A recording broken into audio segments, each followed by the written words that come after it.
Assalamualaikum warahmatullahi wabarakatuh. Shalom, Om Swastiastu, Namo Buddhaya, salam kebajikan untuk kita semua.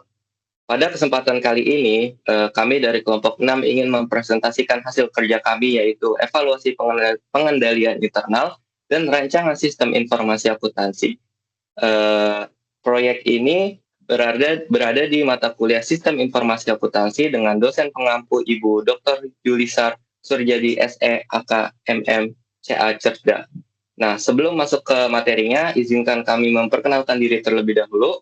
Perkenalkan, nama saya Ibnu Hakim dengan NIM 2024-773. Nama saya Muhammad Hanafi dengan NIM 2024-761. Nama saya Idlal Sanjay Kusnadi dengan NIM 2024-758. Dan nama saya Kesha Serafim dengan NIM 2023-747.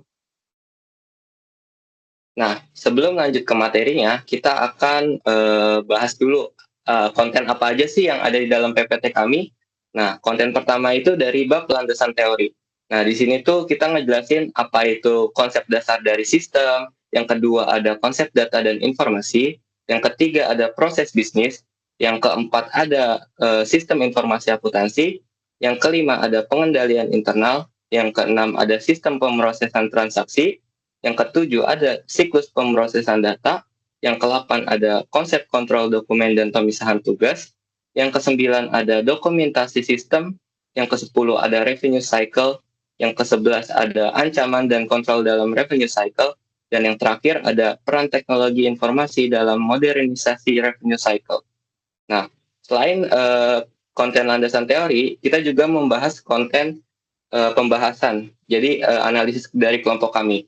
Yang pertama itu kita ngejelasin latar belakang dari PT HM Sampurna Tbk. Yang kedua itu kita ngejelasin tentang aktivitas pada revenue cycle PT HM Sampurna Tbk. Yang ketiga itu kita ngejelasin tentang rancangan sistem informasi akuntansi yang telah kita buat. Terus yang keempat ada ancaman dan kontrol terhadap revenue cycle PT HM Sampurna. Yang kelima ada evaluasi pengendalian internal pada revenue cycle. Dan yang terakhir itu ada kesimpulan. Nah, kita akan membahas bab 2 terlebih dahulu, mulai dari konsep dasar sistem. Dan ini dijelaskan oleh Kak Keisha. Silakan, Kak. Oke, jadi sistem itu adalah kesatuan elemen yang paling terhubung untuk mencapai tujuan melalui proses input, pemrosesan, output, dan feedback. Jadi sistem yang efektif ini membutuhkan tujuan yang jelas, integrasi antar komponen, dan pengendalian yang memadai. Jadi di dalam organisasi, berbagai subsistem seperti penjualan dan pembelian itu harus terintegrasi untuk menjaga konsistensi data dan efektivitas pengendalian internal. Nah, pengendalian internal ini juga penting untuk mencegah goal konflik dan memastikan seluruh bagian bekerja selaras dengan tujuan perusahaan. Lanjut. Lalu yang kedua itu ada konsep data dan informasi. Jadi data itu adalah fakta mentah yang belum memiliki makna, sedangkan informasi adalah hasil pengolahan data yang terstruktur dan relevan untuk mendukung pengambilan keputusan. Jadi di dalam sistem informasi akuntansi ini, kualitas informasi ini sangat bergantung pada ketepatan proses pengumpulan, pengolahan, dan penyajian data. Dan jika proses ini tidak dikendalikan dengan baik, risiko kesalahan dan manipulasi datanya itu meningkat, sehingga mengurangi keandalan informasi serta mengelemahkan pengendalian internalnya. Lanjut. Dan yang ketiga itu ada proses bisnis. Jadi proses bisnis ini adalah rangkaian aktivitas terstruktur yang menghasilkan nilai ekonomi bagi organisasi. Di dalamnya itu terdapat transaksi, yaitu kejadian ekonomi yang melibatkan pertukaran barang, jasa, atau hak yang memengaruhi posisi keuangan perusahaan. Jadi transaksi ini diproses melalui pemrosesan transaksi, yakni tahapan pengumpulan pencatatan, pengklasifikasian, dan penyajian data menjadi informasi. Dan di dalam organisasi itu, transaksi ini dikelompokkan ke dalam 5 siklus utama. Jadi pertama itu ada siklus pendapatan, kedua siklus pengeluaran, ketiga siklus produksi, keempat siklus sumber daya manusia atau SDM, dan penggajian. serta siklus pendanaan. Jadi kelima siklus tersebut itu membentuk alur operasional yang saling terkait dalam sistem informasi akuntansi. Nah, selanjutnya di sini kita akan bahas tentang sistem informasi akuntansi. Sistem informasi akuntansi atau SIA adalah sistem yang mengumpulkan, memproses, dan menyajikan data keuangan untuk mendukung pengambilan keputusan. Seperti halnya sistem yang lain, yaitu yang dimana kita yang pertama itu selalu ada input, proses, dan output. Sama seperti itu juga, SIA juga sama. Nah, sebenarnya itu SIA terdiri dari komponen, yaitu ada manusia, prosedur, data, software, dan infrastruktur teknologi informasi, serta pengendalian internal. Nah, fungsinya itu mencakup pencatatan transaksi, pengolahan data menjadi informasi, serta perlindungan aset dan data. Nah, SIA yang efektif memberikan nilai tambah seperti efisiensi operasional, pengendalian internal, penurunan biaya, serta peningkatan kualitas keputusan manajerial. Nah, selanjutnya itu ada pengendalian internal. Pengendalian internal adalah proses yang dilakukan seluruh bagian organisasi untuk memastikan laporan keuangan andal, operasi berjalan efektif dan efisien, serta seluruh kegiatan mematuhi peraturan. Menurut Costco, pengendalian internal terdiri dari 5 komponen. Yang pertama itu ada lingkungan pengendalian, penilaian risiko, aktivitas pengendalian, informasi dan komunikasi, serta pemantauan untuk memastikan kontrol tetap berjalan secara efektif. Nah, yang terakhir dari saya itu ada sistem pemrosesan transaksi. Sistem pemrosesan transaksi atau TPS adalah sistem dasar dalam SIA yang catat, memproses, dan menyimpan seluruh transaksi rutin harian. Dalam siklus pendapatan, TPS menangani proses mulai dari pesanan pelanggan hingga penerimaan kas. Nah, keandalan TPS sangat penting karena pengendalian internal harus memastikan setiap transaksi valid, lengkap, dan akurat. Kesalahan pada data input dapat menyebabkan kesalahan pada laporan keuangan dan keputusan manajemen, sesuai prinsip garbage in, garbage out.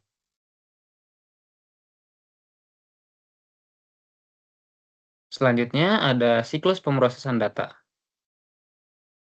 Jadi, siklus pemrosesan data itu terdiri dari 4 tahap utama yang mengubah data mentah menjadi informasi. Tahap input itu menangkap data transaksi melalui dokumen sumber atau otomatisasi dengan fokus pada otorisasi dan validasi.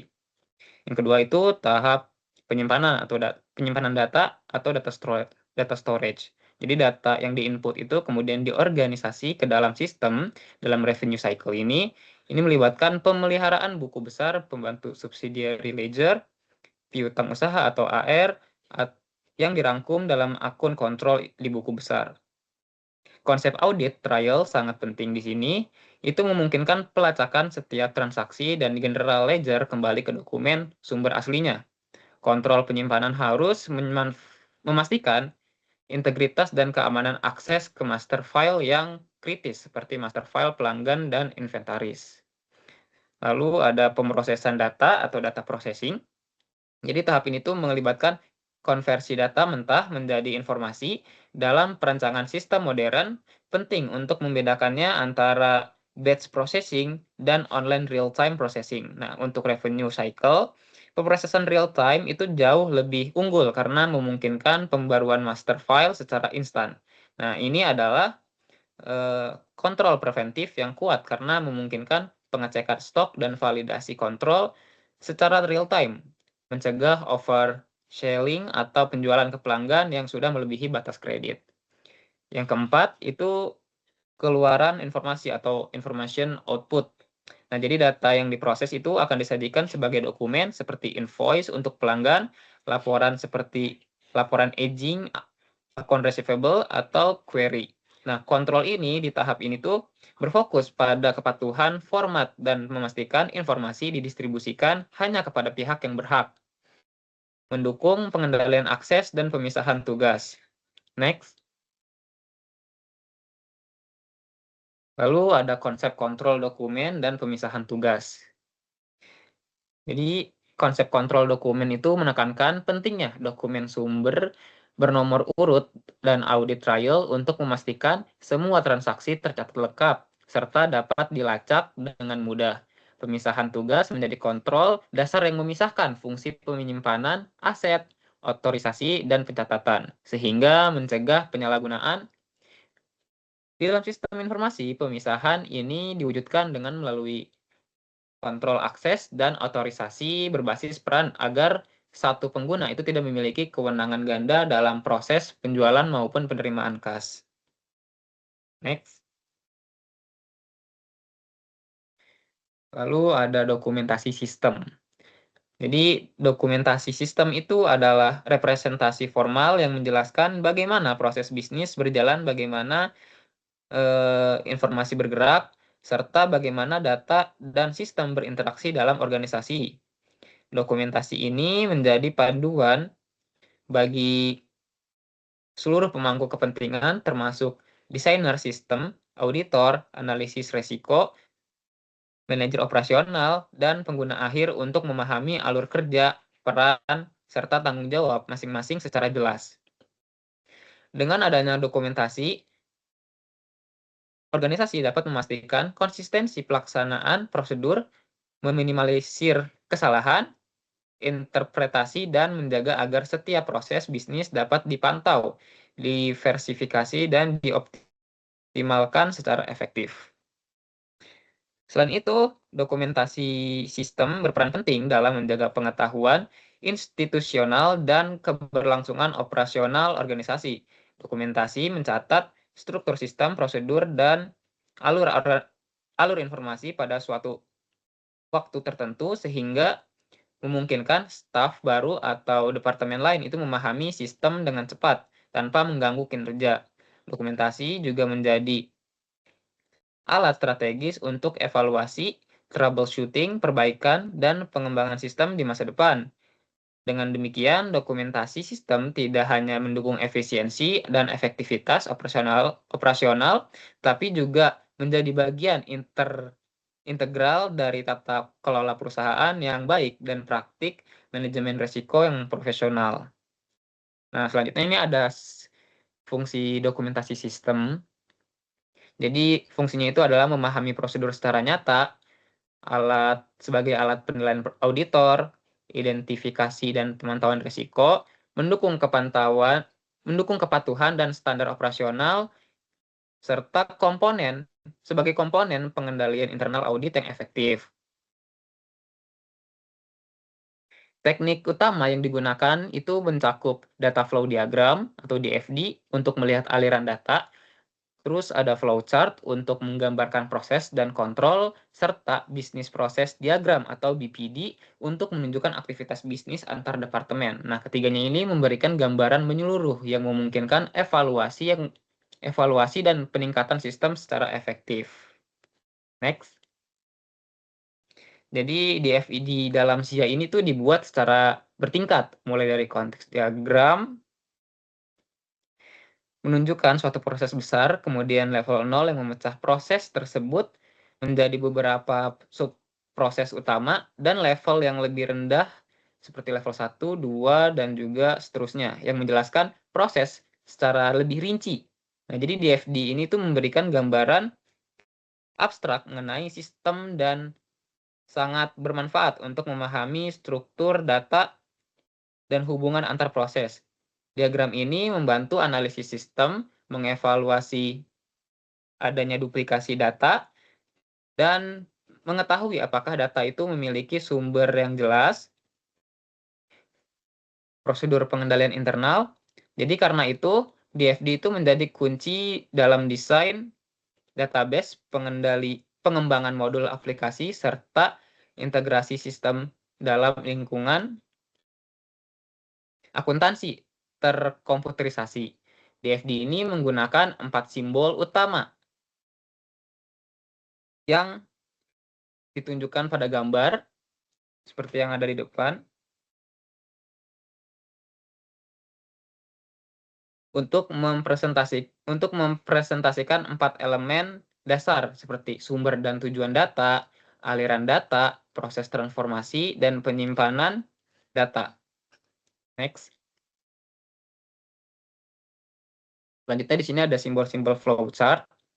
Jadi flowchart itu adalah sebuah teknik analitis yang menggunakan seperangkat simbol standar untuk menggambarkan secara visual suatu aspek dari sistem informasi dengan cara yang jelas, ringkas, dan logis.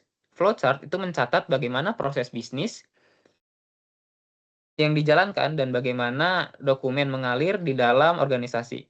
Flowchart juga digunakan untuk menganalisis bagaimana cara untuk meningkatkan proses bisnis dan aliran dokumen. Simbol flowchart dibagi menjadi 4 kategori, yaitu ada simbol output, lalu ada simbol pemrosesan, ada simbol penyimpanan, dan simbol aliran dan simbol lainnya.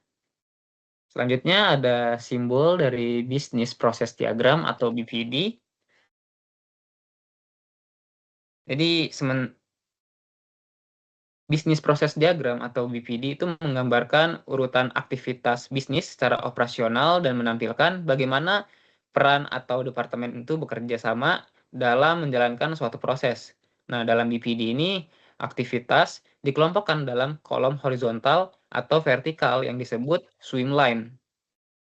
Setiap swimline itu mewakili pelaku proses seperti customer, sales, departemen, warehouse, billing departemen, atau finance. Nah, diagram ini tuh menunjukkan aktivitas, peristiwa awal dan akhir, serta titik keputusan melalui simbol-simbol seperti activities, event, dan gateways. Nah, BPD itu membantu organisasi untuk memahami proses dari awal hingga akhir dan menilai efisiensi proses tersebut. Melalui BPD, organisasi dapat dengan mudah melihat adanya bottleneck, duplikasi pekerjaan, alur yang tidak efisien, atau proses yang memerlukan pengendalian tambahan. Ada banyak simbol berbeda yang dapat digunakan dalam menggambar BPD, namun di sini hanya menggunakan seperangkat simbol yang terbatas agar BPD mudah dibuat dan dipahami. Nah, ketika ketiga teknik dokumentasi tersebut digunakan bersama-sama, organisasi memperoleh gambaran menyeluruh terhadap sistem. Jadi DFD itu memberikan perspektif aliran data, flowchart itu menggambarkan proses fisik dan pengendalian, serta BPD itu menunjukkan alur aktivitas secara operasional dan interaksi antar fungsi. Dengan pemahaman yang komprehensif tersebut, organisasi itu dapat melakukan evaluasi kinerja proses, meningkatkan kontrol, merancang ulang alur kerja, serta membangun membangun sistem informasi baru yang lebih efektif, akurat, efisien, dan andal. Dokumentasi ini membantu memastikan bahwa sistem tetap selaras dengan tujuan organisasi dan mampu beradaptasi terhadap perubahan lingkungan bisnis. Jadi selanjutnya kita akan membahas revenue cycle. Nah, revenue cycle ini adalah rangkaian proses bisnis mulai dari menerima pesanan dari pelanggan hingga pembayaran diterima dan dicatat. Nah, siklus ini tuh penting karena menjadi sumber utama arus kas yang mempengaruhi kepuasan pelanggan, akurasi operasional, serta mendukung fungsi manajerial seperti perencanaan produksi dan evaluasi kinerja. Jadi, ada 4 aktivitas utama dalam revenue cycle. Yang pertama itu ada sales order entry. Nah, di sales order entry ini, aktivitasnya itu berupa pencatatan pesanan pelanggan secara lengkap, mulai dari identitas, barang, jumlah, alamat, syarat, dan pelanggan itu menggunakan pembayaran apa. Terus dia tuh juga memverifikasi kelayakan kredit untuk mencegah piutang tak tertagih.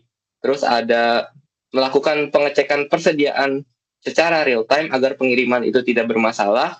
Dan yang terakhir itu sales order entry ini menjadi dasar bagi proses pengiriman dan penagihan sehingga ketelitian dan sistem yang akurat itu sangat penting.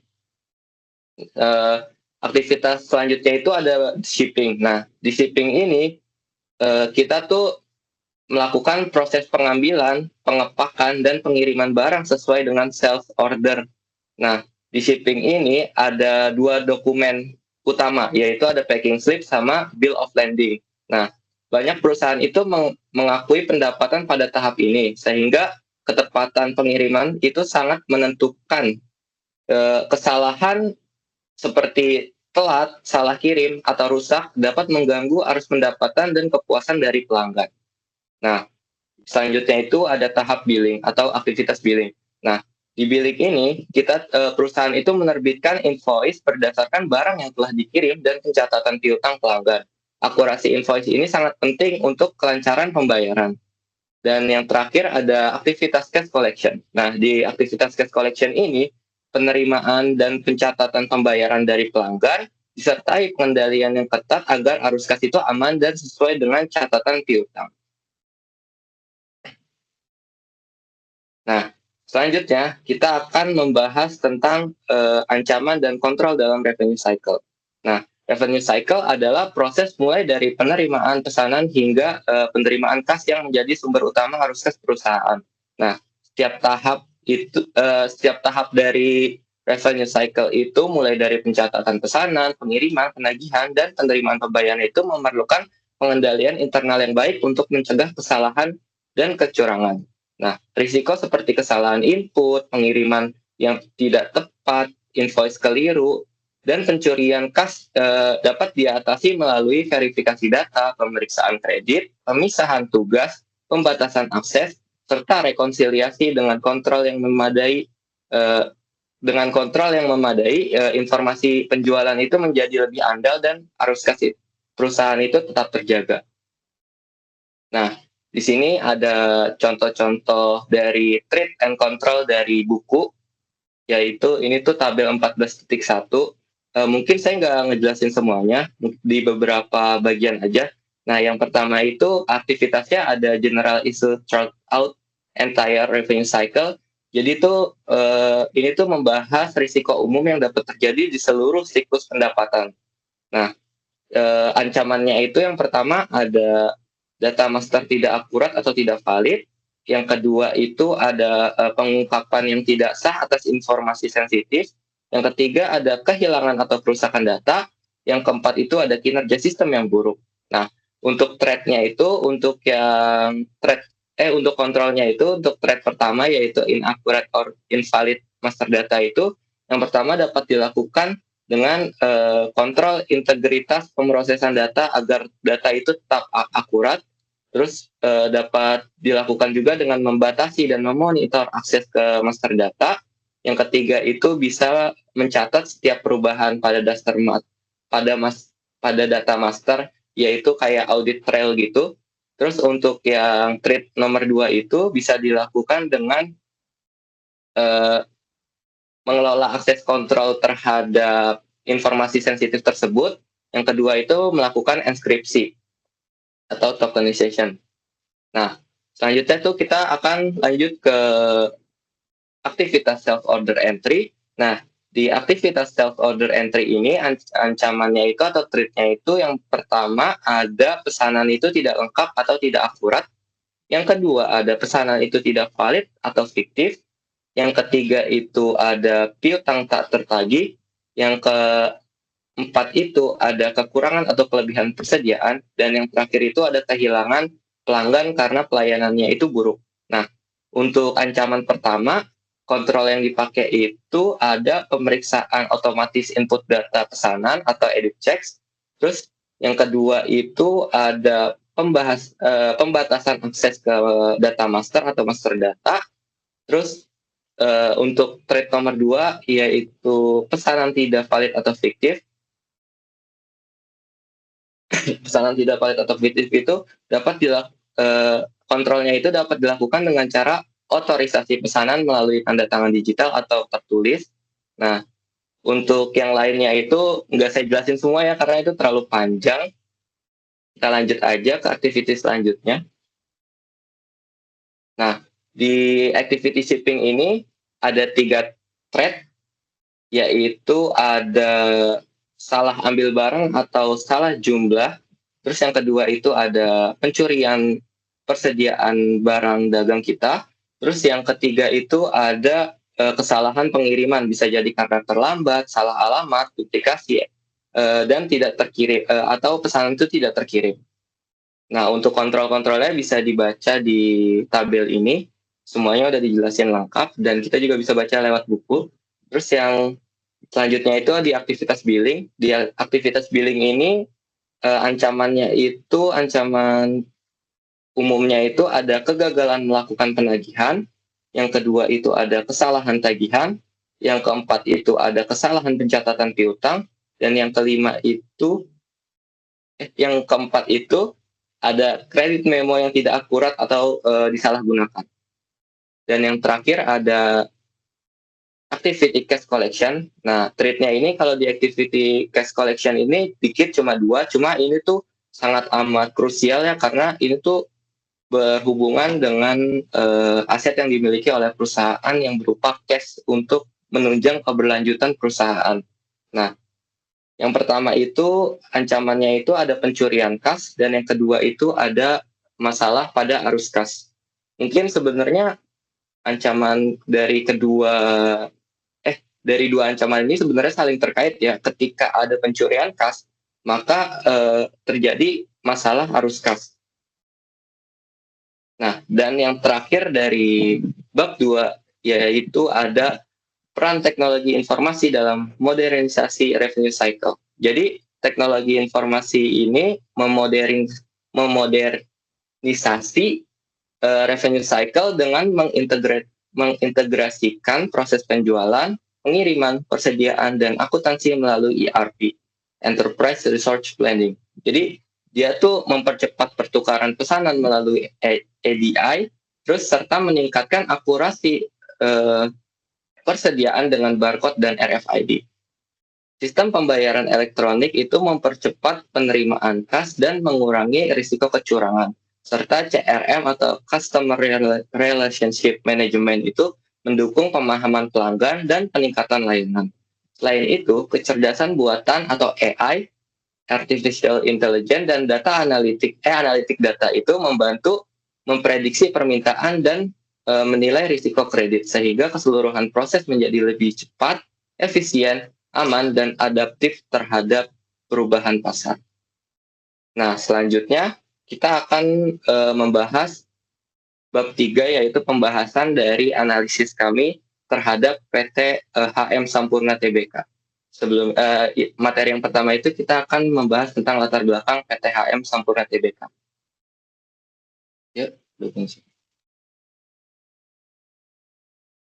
Nah, selanjutnya kita akan membahas dari profil umum dulu dari PT HM Sampurna Tbk.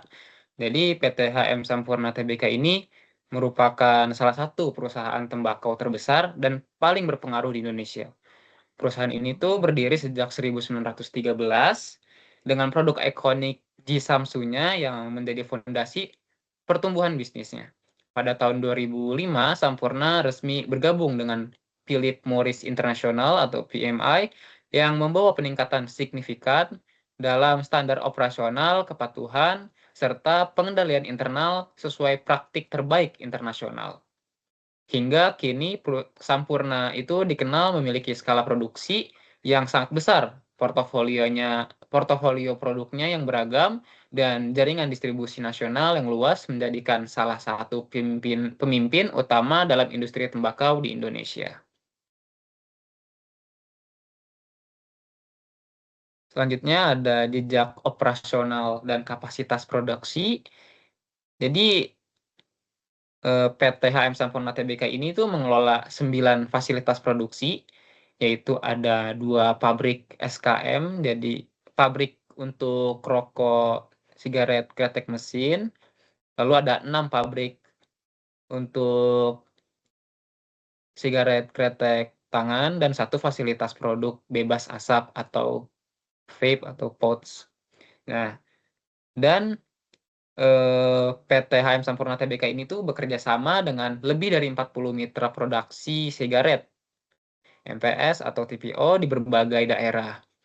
Dan perusahaan PT HM Sampurna Tbk juga mempekerjakan lebih dari 90.000 pekerja langsung dan tidak langsung. Dan skala sebaran fasilitas menuntut kontrolnya itu inventaris, pencatatan produksi, pelaporan keuangan. Dan volume data besar itu memerlukan sistem pengendalian internal yang kuat dan terstandarisasi.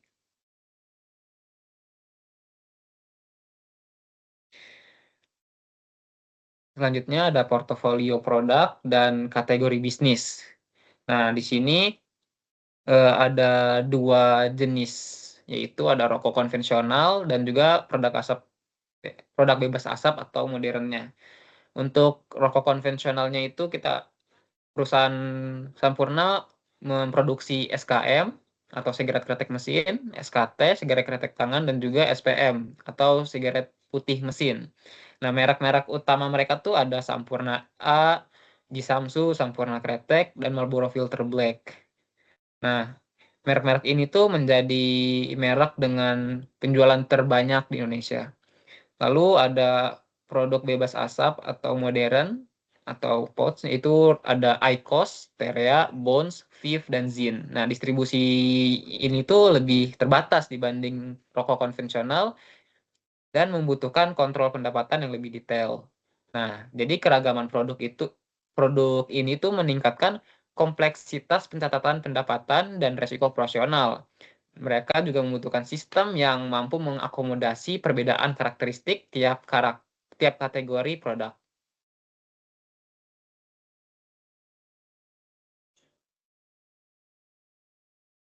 Nah, selanjutnya ada jalur distribusinya.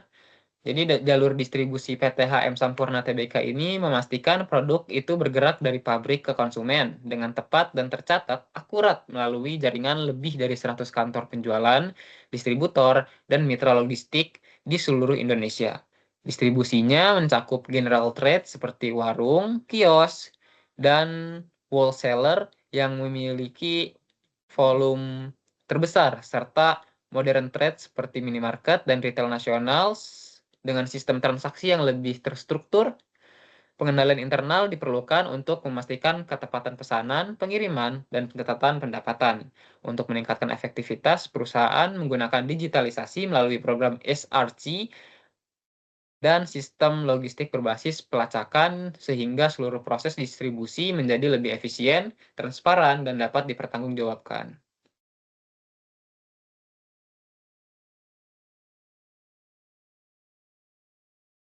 Nah, selanjutnya itu saya akan membahas tentang aktivitas pada revenue cycle PTHM Sampurna Tbk.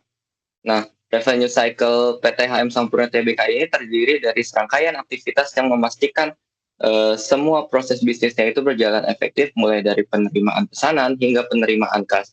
Jadi tahapan dalam siklus ini tuh meliputi beberapa aktivitas, yaitu yang pertama itu ada penerimaan pesanan dari pelanggan. Jadi pada tahap awal ini pelanggan yang terdiri dari distributor besar, outlet retail, dan jaringan SRC itu mengajukan permintaan produk melalui kantor penjualan atau perwakilan penjualan atau sales yang setiap pesanannya itu diterima kemudian diverifikasi dengan mengacu pada data master pelanggan yang dimiliki oleh perusahaan.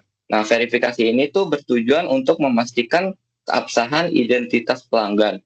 Nah, selanjutnya itu dia tuh memeriksa juga kesesuaian lokasi distribusi serta kepatuhan terhadap zonasi distribusi yang telah ditetapkan. Pada saat yang sama, perusahaan juga melakukan pemeriksaan ketersediaan stok di pusat distribusi terdekat. Nah, pesanan yang telah memenuhi persyaratan tersebut kemudian akan dicatat ke dalam sistem pemesanan internal sebagai dasar untuk diproses ke tahap selanjutnya. Nah, di tahap selanjutnya itu ada evaluasi kredit pelanggan. Nah, jadi setelah pesanan itu tercatat, bagian kredit akan melakukan evaluasi kelayakan pelanggan. Nah, pada tahap ini perusahaan itu akan menilai rekam jejak pembayaran pelanggan, status piutang yang masih berjalan, serta batas kredit yang tersedia. Proses validasi ini tuh bertujuan untuk memastikan bahwa pelanggan memiliki kemampuan finansial yang memadai dan risiko gagal bayar yang dapat diminimalkan.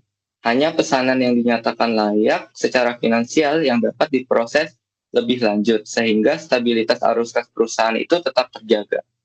Nah, tahap selanjutnya itu ada pemrosesan pesanan dan pengiriman produk.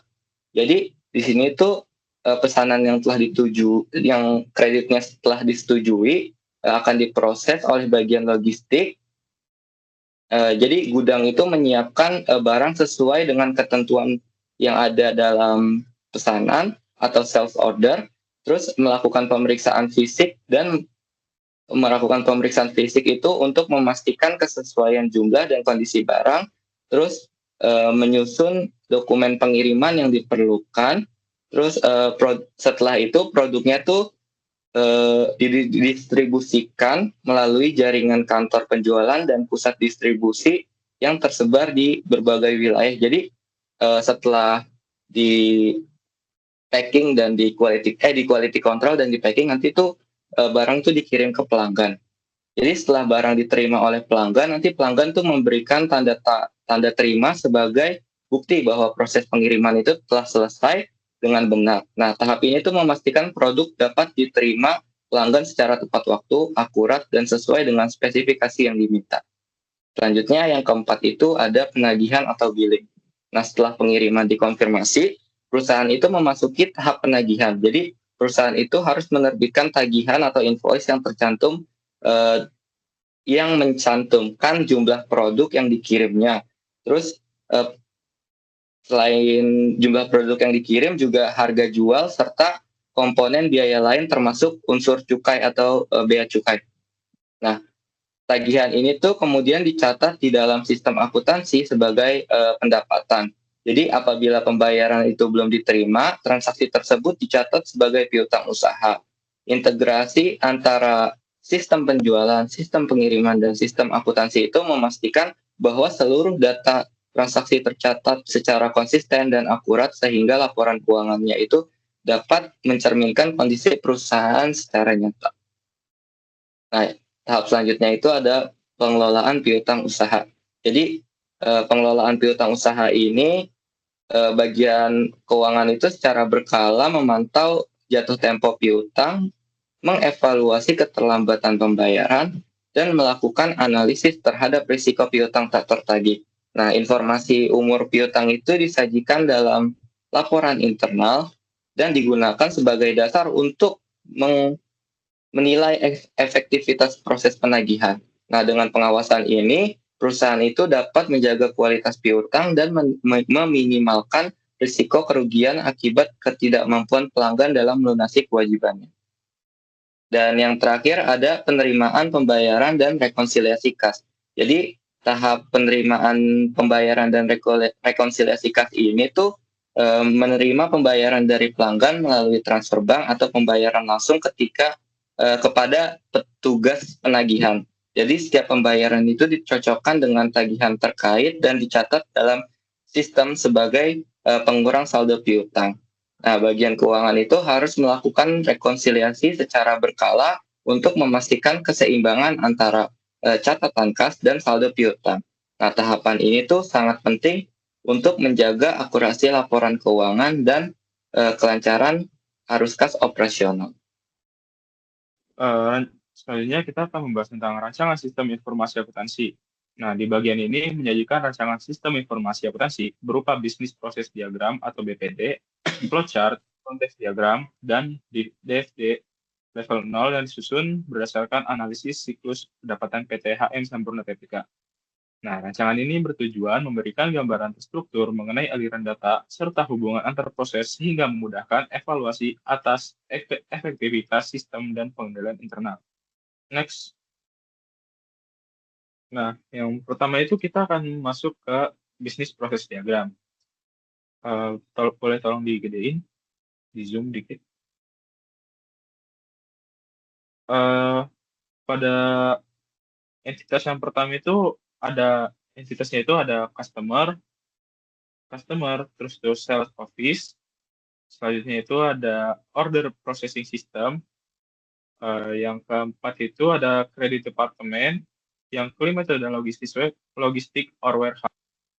Yang selanjutnya itu ada billing department, AR department, dan terakhir itu ada bagian finance. Nah, jadi itu kita mulai dari customer dulu, yang dimana customer itu mengirim purchase order ke sales office. Jadi awal itu kita langsung bikin sales order dari customer langsung ke sales office. Nah, selanjutnya itu sales office menerima purchase order dari customer dan memverifikasi identitas dan status pelanggan. Nah, selanjutnya itu sales office melakukan verifikasi, mengecek ketersediaan stok pada gudang atau pusat distribusi. Nah, di situ tuh dibuat menjadi decision, yang dimana kalau semisal barangnya tidak ada atau ketersediaan stoknya itu tidak ada, maka itu akan langsung selesai sampai di situ. Dan jika ada, maka lanjut lagi sales office menginput sales order ke dalam order processing system. Nah, jadi nanti order processing systemnya itu menerima sales order dari sales office yang sebelumnya sudah dibuat. Nah, selanjutnya itu order processing system meneruskan sales order ke kredit departemen untuk analisis kredit. Dan selanjutnya itu di kredit departemen itu dia menerima sales order dari sistem, dan selanjutnya itu kegiatan selanjutnya itu kredit departemen melakukan analisis historis pembayaran pelanggan. Nah, setelah dia melakukan analisis, selanjutnya kredit departemen melakukan pengecekan kredit limit pelanggan, yang dimana untuk mengetahui apakah pelanggan itu sudah mencapai limit kreditnya atau belum.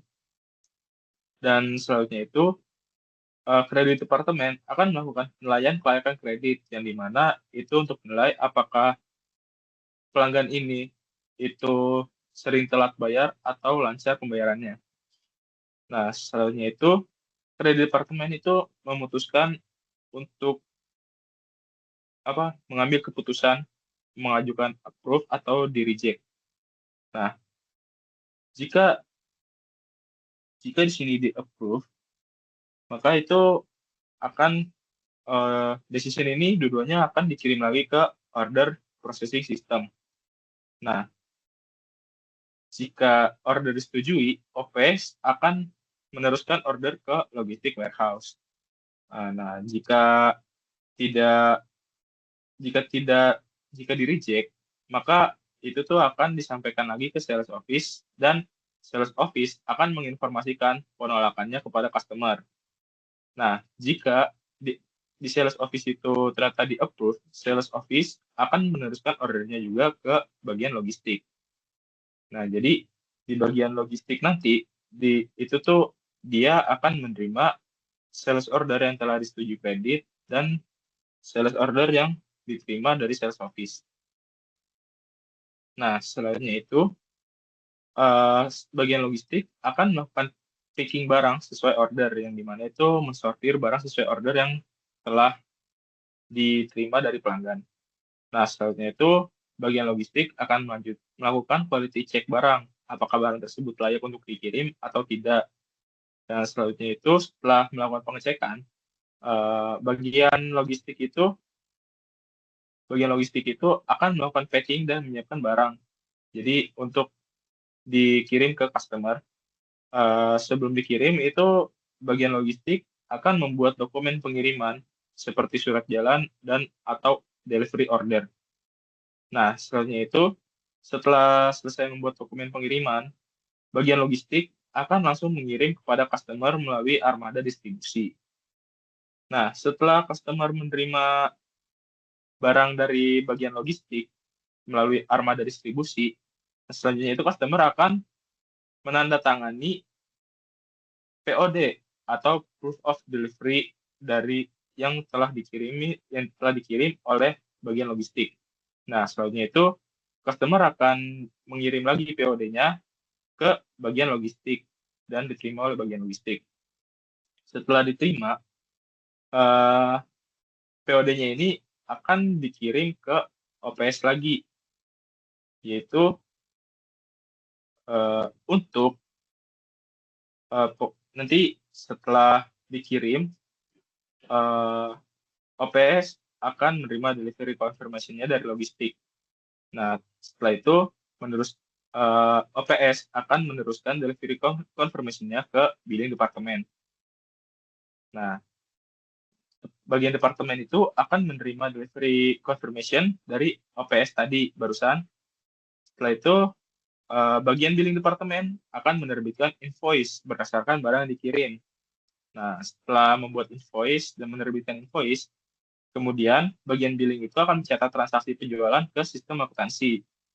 Setelah melakukan pencatatan, maka selanjutnya itu billing departemen akan melakukan juga pencatatan pada piutang usaha atau account receivable-nya. Nah, setelah dilakukan pencatatan pada piutang usaha atau account receivable, selanjutnya itu bagian billing akan mengirimkan invoice kepada customer.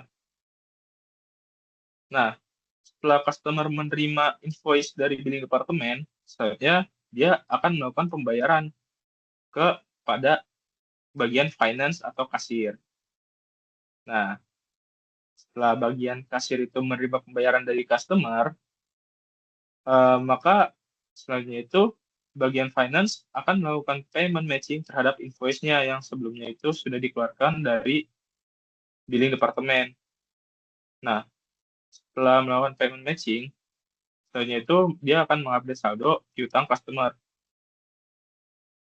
Nah, sebelum itu di sini ada bagian account receivable yang awal itu memantau invoice yang jatuh tempo,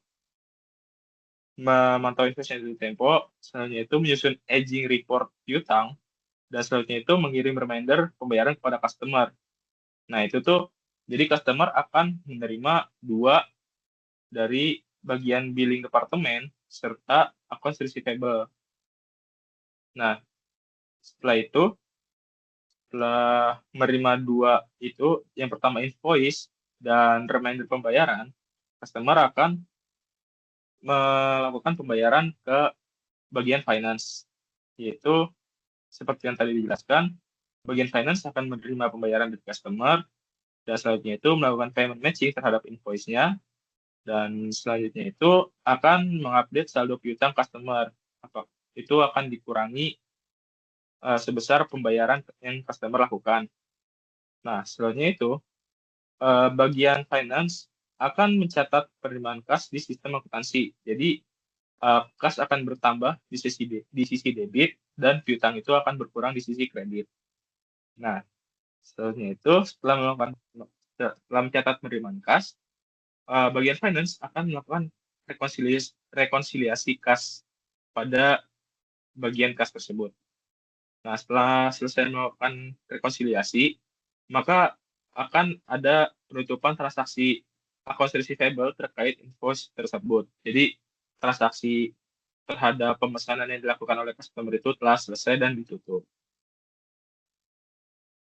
Seperti itu. Oke, selanjutnya kita akan membahas flowchart. Nah, di flowchart ini sama saja dengan business process diagram, ada 8 entitas. Yang pertama itu ada pelanggan, yang kedua itu ada departemen penjualan, yang ketiga itu ada order processing system atau OPS, yang keempat itu ada departemen kredit, yang kelima itu ada warehouse dan logistik, yang keenam itu ada departemen billing, yang ketujuh ada departemen AR, dan yang kedelapan ada finance. Jadi tahapan di flowchart ini sama aja mulai dari pelanggan. Jadi pelanggan itu mengirim purchase order kepada sales office. Nah, nanti itu sales office itu menerima purchase order dari customer, lalu dia tuh memverifikasi identitas dan status pelanggan. Nah, selanjutnya dia juga mengecek ketersediaan stok pada gudang atau pusat distribusi terdekat dari customer atau pelanggan. Nah, kalau misalnya stoknya itu tersedia, maka petugas sales ini akan menginput sales order ke dalam order processing system. Namun, apabila stoknya itu tidak tersedia, maka sales ini akan memberi informasi penolakan kepada pelanggan. Terus lanjut, di order processing system ini nanti dia tuh akan menerima sales order dari sales office, lalu meneruskan sales order itu ke departemen kredit yang ini. Lanjut ke sini. Nah, di departemen kredit mereka tuh menerima sales order dari sistem, lalu mereka tuh menganalisis histori pembayaran pelanggan, terus mengecek kredit limit pelanggan, dan melakukan penilaian kelayakan kredit. Apabila pelanggan itu layak untuk melakukan kredit, maka sales ordernya akan di-approve oleh mereka. Namun apabila tidak layak, kreditnya itu tidak layak, maka sales ordernya itu akan di-reject. Nanti hasil dari uji kelayakan ini akan kembali ke dalam order processing system. Nah, di order processing system ini dia tuh akan menerima keputusan kredit dari credit department. Nah, jika kredit itu di-reject, maka keputusan akan dikirim ke sales office atau departemen penjualan. Nah, nanti itu sales office itu bakal memberi informasi penolakan order atau penolakan penjualan kepada customer tersebut. Namun apabila kredit itu di-approve, maka si sistem ini akan membuat delivery order. Nah, delivery order ini nanti akan dikirim ke delivery order ini akan dikirim bersamaan dengan sales order yang di-approve ke gudang atau logistik atau warehouse. Nah, nanti petugas warehouse itu menerima 2 dokumen, yaitu ada sales order yang di-approve sama delivery order. Nah, setelah itu nanti itu petugas logistik itu akan melakukan picking dan packing barang. Sebelum di packing, barang itu biasanya akan melalui quality check. Lalu setelah di quality check, maka barang itu akan di packing. Setelah mempacking barang, petugas logistik ini akan membuat dokumen pengiriman berupa bill of lading dan delivery order. Nah, setelah dokumennya sudah siap, maka petugas logistik ini ditugaskan untuk mengirim barang ke pelanggan. Lalu, balik lagi ke slide sebelumnya. Setelah barang dikirim dan sampai ke pelanggan, jadi pelanggan itu nanti akan menerima barang dan menandatangani proof of delivery. Nah, proof of delivery yang udah ditandatangani oleh pelanggan akan dikirim kembali ke gudang dan logistik. Nah, dari gudang dan logistik ini nanti mereka ini akan menginput si proof of delivery yang udah ditandatangani oleh pelanggan itu ke dalam order processing system. Ke dalam order processing. Iya benar, ke dalam order processing system. Nah, di sini. Jadi nanti setelah masuk ke dalam order processing system, nanti itu order processing system langsung meneruskan proof of delivery sign-in ini ke departemen billing. Nah, di departemen billing ini nanti dia menerima proof of delivery sign-in. Nanti itu setelah menerima, dia tuh akan menerbitkan invoice kepada pelanggan. Nah, nanti ada 3 dokumen invoice. Jadi yang satu itu dokumen aslinya, yang 2 itu copy.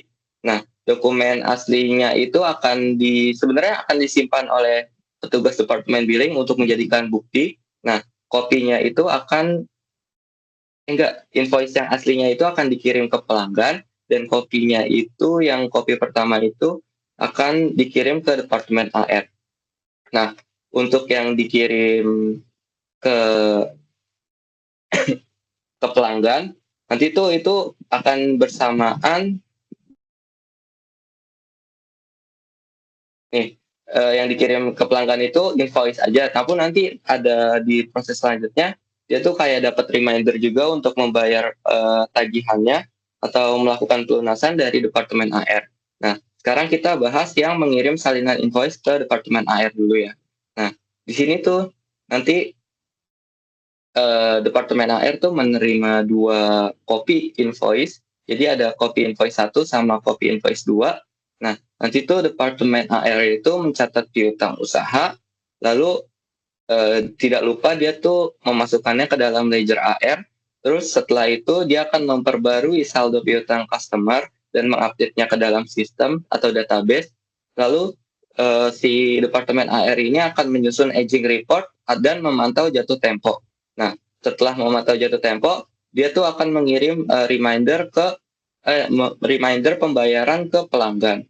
Nah, yang tadi on page end ini tuh, jadi selain menerima invoice dari billing, pelanggan itu akan menerima reminder pembayaran dari petugas AR. Nah, setelah menerima pembayaran setelah menerima reminder dari petugas AR dan invoice dari, sebenarnya penerima invoice dulu, baru ada reminder dari Departemen AR. Nah, pelanggan itu biasanya akan melakukan pembayaran. Nah, pembayaran ini akan diterima oleh Departemen Finance. Jadi, Finance itu akan menerima pembayaran, terus melakukan payment matching terhadap invoice yang ada. Nah, invoice yang didapat dari invoice yang ada di Departemen Finance ini didapat dari Departemen AR. Dia tuh copy satunya dikirimin. Nah, ini ada tahapannya, cuma tadi lupa saya jelasin kelewatan. Nah, ini tuh nanti setelah melakukan payment matching terhadap invoice, selanjutnya tuh Finance tuh akan melakukan 2 tahapan, yaitu pertama mencatat penerimaan kas, sama dia akan update saldo AR. Nah, untuk pencatatan penerimaan kas itu akan masuk ke dalam ledger cash control, lalu untuk yang update saldo AR itu, ya udah dia langsung update aja saldo AR yang ada di ledger AR. Cuma di sini nggak saya masukin ke sini karena terlalu belibet pembacaannya, nanti malahnya mending langsung kayak gini aja, karena setahu saya Departemen Finance ini memiliki hak juga untuk merubah ledger AR atau menginput atau mengupdate data. Nah, setelah update saldo AR, nanti ada tarik garis juga dari ledger cash control. Jadi tuh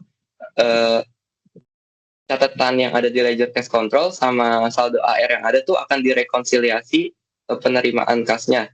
Dan nanti setelah rekonsiliasi selesai, maka petugas finance tuh akan menutup transaksi AR terkait invoice tersebut dan prosesnya pun selesai. Baik, selanjutnya kita lanjut ke diagram konteks. Jadi untuk diagram konteks ini ada 4 entitas eksternal, yaitu pelanggan, gudang atau logistik, terus bank, dan juga manajemen bagian audit. Nah, alurnya itu kita mulai dari pelanggan. Jadi pelanggan ini akan mengirimkan pesanan pelanggan atau sales ordernya kepada perusahaan PT HM Sampurna. Lalu setelah PT HM Sampurna ini menyetujui sales ordernya, maka akan langsung dikirimkan kepada gudang atau logistik untuk pengecekan barang. Setelah itu, dari gudang logistik itu akan dikirimkan bukti pengiriman atau bill of lading kepada PT Sampurna. Setelah itu, PT Sampurna akan mengirimkan faktur atau invoice kepada pelanggan. Setelah mengirimkan invoice, pelanggan ini akan melakukan pembayaran melalui transfer atau cash. Nah, jika pelanggan ini melakukan pembayaran secara transfer, maka berbarengan dengan itu dari entitas bank itu akan mengirimkan notifikasi pembayaran kepada PT HM Sampurna. Nah, tapi jika pembayarannya ini secara tunai, maka tunai yang diberikan kepada PT HM Sampurna ini akan distorkan kepada bank berupa setoran kasnya itu. Nah, setelah itu, PT HM Sampurna akan mengirimkan laporan keuangan kepada manajemen bagian audit. Simpelnya seperti itu. Next. Selanjutnya kita lanjut ke data flow diagram. Jadi di sini juga ada beberapa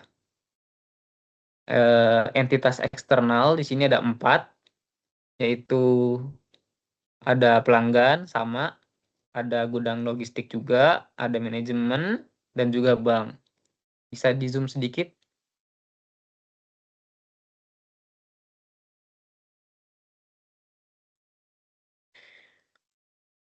Oke, kita masuk dulu ke proses yang pertama. Nah, untuk proses ini itu diwakilkan oleh simbol lingkaran. Di sini ada 6 proses, yaitu ada penerimaan pesanan, lalu ada validasi kredit, terus ada pemenuhan pesanan, terus penerbitan tagihan, pengelolaan piutang, dan terakhir adalah penerimaan pembayaran. Nah, proses ini dimulai dengan pesanan pelanggan, yaitu dari pelanggan ke proses 1.0, itu penerimaan pesanan. Jadi pelanggan itu mengirimkan permintaan produk, lalu dari proses 1.0 atau penerimaan pesanan ini akan mengirimkan data kepada database CMF, itu Customer Master File berupa pengecekan keabsahan, dan inventory file berupa pengecekan stok. Nah, lalu dari proses 1.0 itu akan dilanjut ke proses yang kedua, yaitu proses validasi kredit. Nah, setelah identitas pelanggan sah ini, pesanan itu diteruskan ke pesanan tervalidasi identitas untuk diperiksa kelayakan finansialnya. Lalu balik lagi ke proses 1.0, itu dia akan mengirimkan data ke sales order file atau SOF berupa sales order draft. Jadi pada saat yang sama, salinan pesanan itu akan dicatat sementara sebagai sales order draft di berkas pesanan. Dan di proses 2.0 ini juga akan mengirimkan kepada customer master file berupa bagian kredit status berupa status kredit pelanggan. Jadi bagian kredit itu mengambil status kredit pelanggan dari CMF untuk dievaluasi. Lalu proses 2.0 juga akan mengirimkan kepada SOF atau sales order file. Nah, jika disetujui, jadi otoritas kredit itu akan dicatat di SOF. Lalu proses 2.0 akan dilanjut kepada proses 3.0 atau pemenuhan pesanan. Jadi pesanan yang sudah terotorisasi ini atau aman secara kredit ini itu diteruskan sebagai sales order yang disetujui ke bagian logistik. Nah, setelah disetujui, barang disiapkan dan tagihan pun akan dibuat. Nah, proses 3.0 ini akan dilanjutkan ke gudang atau logistik. Jadi proses pemenuhan itu akan mengirim instruksi picking dan pengiriman kepada gudang. Lalu dari gudang logistik, balik lagi ke proses 3.0. Jadi setelah pengiriman berhasil, gudang itu akan mengembalikan tanda terima pengiriman yang ditandatangani oleh pelanggan. Lalu proses 3.0 juga akan mengirimkan sesuatu ke inventory file berupa informasi pengiriman yang digunakan untuk update stok. Jadi akan mengurangi stoknya itu. Lalu di inventory file. Proses 3.0 akan dilanjut ke proses 4.0 atau penerbitan tagihan. Jadi semua dokumen pengiriman, bukti barang itu sudah berpindah tangan, dikirim sebagai dokumen pengiriman lengkap ke bagian billing atau penerbitan tagihan. Nah, proses 4.0 ini akan meneruskan kepada pelanggan, akan mengirimkan tagihan resmi atau invoice kepada pelanggan. Nah, setelah itu proses 4.0 akan meneruskan ke account receivable ledger. Nah, jadi jumlah tagihan yang dicatat sebagai catatan piutang di buku besar piutang. Lalu selanjutnya proses 4.0 juga akan mengirimkan ke general ledger. Jadi pendapatan itu akan dicatat sebagai jurnal penjualan atau kredit penjualan di general ledger. Selanjutnya proses 4.0 itu akan lanjut ke SOF atau sales order file lagi. Jadi status pesanan itu akan diubah menjadi order selesai di OSF.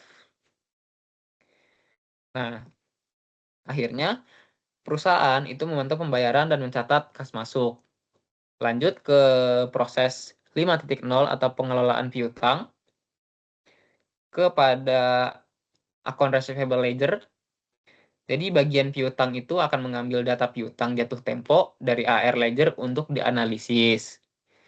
Proses 5.0 ke manajemen. Nah, jadi hasil analisis tersebut akan dilaporkan sebagai laporan umum piutang atau aging report kepada manajemen. Lanjut ke pelanggan. Pelanggan ini kepada proses 6.0 atau penerimaan pembayaran. Nah, jadi di sini pelanggan itu akan mengirimkan bukti pembayaran ke perusahaan. Setelah itu, proses 6.0 akan lanjut ke proses ke 5.0 lagi. Jadi data pembayaran itu akan diteruskan sebagai data pembayaran diterima ke bagian piutang untuk dicocokkan. Lalu di proses 6.0 akan lanjut ke account receivable ledger. Jadi setelah dicocokkan, saldo piutang pelanggan di AR ini akan diupdate ke piutang, akan diupdate piutangnya kredit AR. Lalu proses 6.0 kepada general ledger. Nah, kas yang masuk itu akan dicatat sebagai jurnal kas masuk atau debit kas di general ledger. Terakhir ada proses 6.0 ke bank. Jadi uang kas fisik atau instruksi penyetoran itu akan dikirim sebagai setoran kas ke bank. Selanjutnya itu akan membahas ancaman dan kontrol terhadap revenue cycle dari PT HM Sampurna Tbk. Jadi yang pertama itu ada di tahap penerimaan pesanan pelanggan. Ancamannya itu ada kesalahan atau pemalsuan data pelanggan, pesanan fiktif, serta kesalahan input. Nah, kontrol yang dapat diambil itu yang pertama itu ada verifikasi data pelanggan melalui data master, lalu pengecekan ketersediaan stok, dan yang terakhir itu pencatatan pesanan dengan validasi otomatis agar pesanan itu masuk dengan benar dan akurat. Yang masuk itu benar dan akurat. Terus yang kedua itu ada di tahapan evaluasi kredit pelanggan. Jadi ancaman yang masuknya itu ada pemberian kredit pada pelanggan yang tidak layak, terus ada penyalahgunaan batas kredit, dan penumpukan piutang. Jadi kontrol yang dapat diambil untuk mengatasi ancaman tersebut adalah yang pertama itu ada analisis kelayakan kredit berdasarkan riwayat pembayaran, yang kedua itu ada persetujuan dari manajer kredit, dan yang terakhir itu pemantauan umur piutang secara berkala. Terus yang ketiga itu di tahap ketiga itu ada pemrosesan pesanan dan pengiriman produk. Ancaman yang ada di tahapan ini tuh ada kesalahan jumlah atau kondisi barang. Terus ya ada kehilangan barang selama distribusi serta dokumen pengiriman yang tidak valid. Nah, kontrol yang dapat diambil dari ancaman tersebut adalah pemeriksaan fisik barang sebelum dikirim, penggunaan barcode untuk pelacakan atau RFID juga bisa kita gunakan untuk pelacakannya. Terus dan pengumpulan tanda terima dari pelanggan sebagai bukti pengiriman yang sah. Jadi dokumen fisik itu harus tetap ada, walaupun sekarang semuanya sudah serba digital, karena itu tuh salah satu bukti bahwa barang itu telah dikirim. Terus di tahapan penagihan atau billing, jadi ancaman yang muncul di tahapan ini tuh ada kesalahan jumlah tagihan, keterlambatan pencatatan, dan manipulasi internal. Nah, kontrol yang dapat diambil untuk ancaman dari tahapan billing ini tuh ada integrasi antara sistem penjualan, gudang, dan billing agar data itu dapat konsisten. Terus persetujuan manajer sebelum tagihan itu diterbitkan, jadi ada data integrity control juga bisa dibilang. Terus serta audit berkala untuk mengidentifikasi kesalahan atau kecurangan. Nah, tahapan selanjutnya itu ada pengelolaan piutang usaha. Nah, ancaman yang ada di tahapan ini tuh berupa piutang yang berpotensi macet, terus manipulasi laporan umur piutang atau manipulasi laporan aging report yang tadi udah dijelasin sama Iqbal, dan keterlambatan proses penagihan. Nah, kontrol yang dapat diambil dari ancaman-ancaman tersebut itu, yang pertama ada pemantauan piutang secara rutin, lalu penyusunan laporan umur piutang untuk manajemen, serta penerapan kebijakan penagihan yang konsisten. Dan tahapan yang terakhir itu ada penerimaan pembayaran dan rekonsiliasi kas. Nah, ancaman yang muncul di tahapan ini tuh ada pembayaran yang tidak dicatat, penyalahgunaan kas, dan rekonsiliasi yang tidak akurat. Nah, kontrol yang dapat diambil dari ancaman tersebut itu ada pencocokan antara pembayaran dan invoice. Yang kedua ada rekonsiliasi kas secara rutin oleh pihak yang independen atau pihak bisa dibilang yang berwenang. Terus serta pemisahan fungsi antara penerimaan kas, pencatatan transaksi, dan pengawasan. Jadi segregation of duty ya. Jadi pemisahan tugas antara pegawai yang memegang penerimaan kas, terus pencatatan transaksi, dan pengawasannya. Oke, selanjutnya evaluasi pengendalian internal pada revenue cycle. Yang pertama itu evaluasi tahap penerimaan pesanan pelanggan. Jadi pengendalian itu sudah mencakup verifikasi pelanggan dan pengecekan stok, namun proses masih bergantung pada input manual sehingga beresiko terjadi kesalahan, pesanan duplikat, atau transaksi yang tidak sah. Nah, jadi perlu peningkatan melalui otomatisasi, validasi pelanggan, dan integrasi data master agar akurasi dan audit trail lebih terjamin. Yang kedua, evaluasi kredit pelanggan. Jadi penilaian kredit itu telah dilakukan melalui pemeriksaan riwayat pembayaran dan batas kredit. Namun kontrol dapat diperkuat melalui laporan monitoring piutang yang lebih rutin serta pemisahan fungsi staf evaluasi kredit dari staf input pesanan untuk mencegah konflik kepentingan. Lalu ketiga, itu evaluasi tahap pemrosesan pesanan dan pengiriman produk. Jadi pemeriksaan fisik itu sudah dilakukan, tetapi ketergantungan pada tenaga manusia ini akan menimbulkan resiko kesalahan jumlah dan kondisi barang. Pengendalian dapat ditingkatkan dengan penggunaan barcode atau RFID untuk pelacakan otomatis serta audit kepatuhan terhadap SOP secara berkala. Next. Yang keempat, ini ada evaluasi tahap penagihan atau billing. Jadi sistem billing itu telah terintegrasi dengan penjualan dan logistik. Namun keterlambatan input konfirmasi pengiriman itu dapat menghambat penerbitan invoice. Nah, jadi perusahaan itu perlu menerapkan otomatisasi penerbitan invoice dan pendeteksian ketidaksesuaian secara otomatis untuk menjaga ketepatan waktu dan akurasi data pendapatan. Yang kelima, ini ada evaluasi tahap pengelolaan piutang usaha. Jadi monitoring piutang ini sudah berjalan, tetapi masih bersifat reaktif. Jadi pengendalian ini dapat diperkuat dengan sistem notifikasi otomatis untuk piutang yang mendekati jatuh tempo. Dan pemantauan aging piutang secara real time sehingga tindak lanjut dapat dilakukan lebih cepat dan efektif. Yang keenam, ini ada evaluasi tahap penerimaan, pembayaran, dan rekonsiliasi kas. Jadi pencocokan pembayaran ini masih dilakukan secara manual, sehingga beresiko menimbulkan kesalahan pencatatan.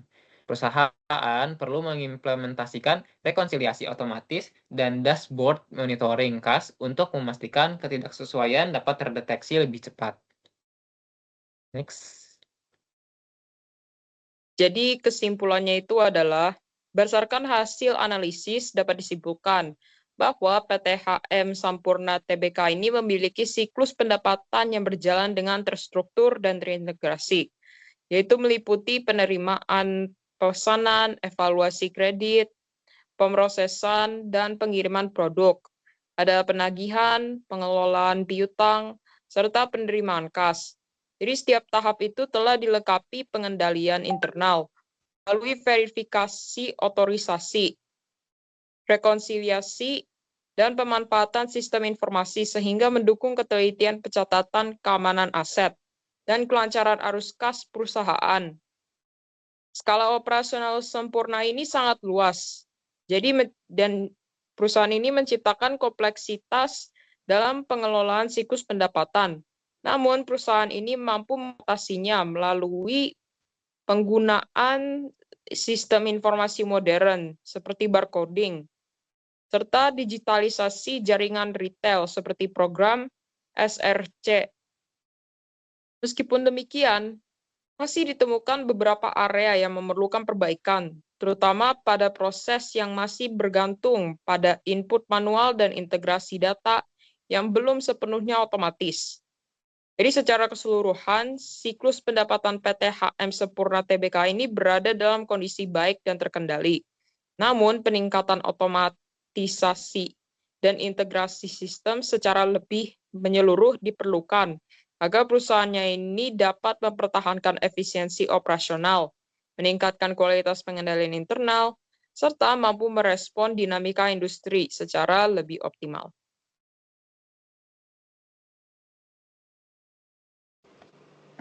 Sekian presentasi materi dari kelompok kami. Mohon maaf apabila ada kata yang salah atau masih banyak kurangnya. Terima kasih Bu Julisa telah meluangkan waktunya untuk menonton video ini, dan teman-teman semua yang mau meluangkan waktunya untuk menonton video ini. Kami pamit undur diri. Wassalamualaikum warahmatullahi wabarakatuh.